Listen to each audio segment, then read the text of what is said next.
Ça faisait plusieurs semaines que j'étais pas sortie me balader, donc je t'emmène avec moi dans le quartier des Galeries Lafayette. Tout le coin de Saint-Lazare à Paris, j'adore y aller. Il y a une très grande Fnac avec beaucoup de mangas. J'aime bien m'y balader, voir les nouveautés. Il y a aussi énormément de jeux vidéo, tout un pan de mur. Par contre, il y avait assez peu d'affaires créatives, donc j'ai rien acheté. On continue notre petite balade et là, j'ai vu Miniso. Je pense que ça a duré pas très longtemps, je l'avais jamais vu. Il est tout petit ce magasin, mais alors qu'est-ce que tout est mignon. J'ai vu des boissons que je n'avais jamais vues de ma vie. Et évidemment, les gros cinnamon rolls et kurumi, j'ai envie de partir avec. Ensuite, je passe par Citadium. Avant, j'y allais beaucoup, mais maintenant, il y a moins de choses qui m'intéressent. C'est devenu un peu plus sportswear. On arrive maintenant devant le printemps. Ça faisait très longtemps que j'y étais pas allée, mais j'ai vu qu'il y avait un étage avec des jouets et ça m'intéresse. Le rez-de-chaussée est très joli, il y a plein de produits de beauté absolument magnifiques. Aujourd'hui, je suis allée dans le printemps de la maison, qui est complètement séparé du côté mode. Évidemment, on va voir beaucoup de parfums, mais aussi dans les étages des meubles, de l'habillement de maison, des trucs super jolis, mais évidemment sans prix. Donc vous savez ce que ça veut dire, ça doit être très cher. Par contre, j'avais trop envie de repartir avec le pot poisson, mais à coup sûr, ça devait coûter un bras. Mais en tout cas, il y a pas à dire, c'était très joli. On arrive du côté des jouets, mais j'ai été un peu déçue. À part ce beau luminaire mi-fi, il y avait pas grand chose. Comparé aux Galeries Lafayette, franchement, j'ai été déçue. Donc c'est parti, on se retrouve aux galeries. Tu vas voir, c'est franchement bien plus chaleureux. Déjà, l'architecture est magnifique. Je suis tombée sur le coin Swarovski. Je trouve les bijoux trop jolis. En fait, moi, tant que ça brille, je suis contente. J'aime bien juste les contempler. Parce que nous, ce qui nous intéresse, c'est l'étage 5, les jouets, avec l'énorme ours. Et là, j'ai failli craquer. Mais regardez, cette plante carnivore, elle a une tête...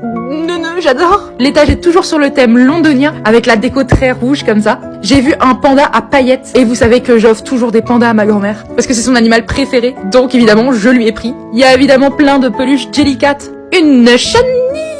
Franchement, j'ai failli craquer, mais le prix, bon. En général, je viens juste pour l'ambiance. Malgré tout, ça fait une chouette balade, tu vois des jolis trucs. Les galeries sont sur 7 étages, d'ailleurs le 7e c'est la terrasse. Mais je te conseille d'aller vraiment à l'étage 6. Alors là, je pense que tu peux te faire plaisir. T'as des chocolats, d'ailleurs celui-là magnifique. Plein de petits accessoires pour la maison, de la papeterie. Il y en a pour tous les goûts et vraiment des prix plutôt abordables. Enfin, bon, c'est les galeries, donc évidemment c'est un peu cher. Mais t'as même du studio Ghibli, Kiki la petite sorcière, Totoro, le voyage de Chihiro. Même des Pokémon, j'ai vu. Tout ça avec cette magnifique vue sur l'opéra et sur l'entièreté de Paris, c'est trop beau. Je parie que tu savais pas qu'il y avait cet étage. Big up pour les parapluies canards, j'en connais un qui serait très content. À cet endroit-là, à l'époque, il y avait tout un stand de Pop Mart, mais ça a été changé pour un coin un peu ésotérique. Il y a aussi tout un coin avec beaucoup de sucreries, de macarons. J'ai pas forcément filmé parce que je commençais à avoir très mal partout. Donc j'ai décidé de retourner au 4e étage pour aller dans un de mes cafés préférés. Il est tout rose, la vue est splendide. On voit le Sacré-Cœur de loin. La déco toute rose cosy et la carte franchement bien remplie. Les boissons sont incroyables. Je vais prendre celle-ci, je la prends à chaque fois. J'avais envie de prendre un toast à l'avocat, mais il y avait de la coriandre. Et pour moi, la coriandre, ça a le goût de savon.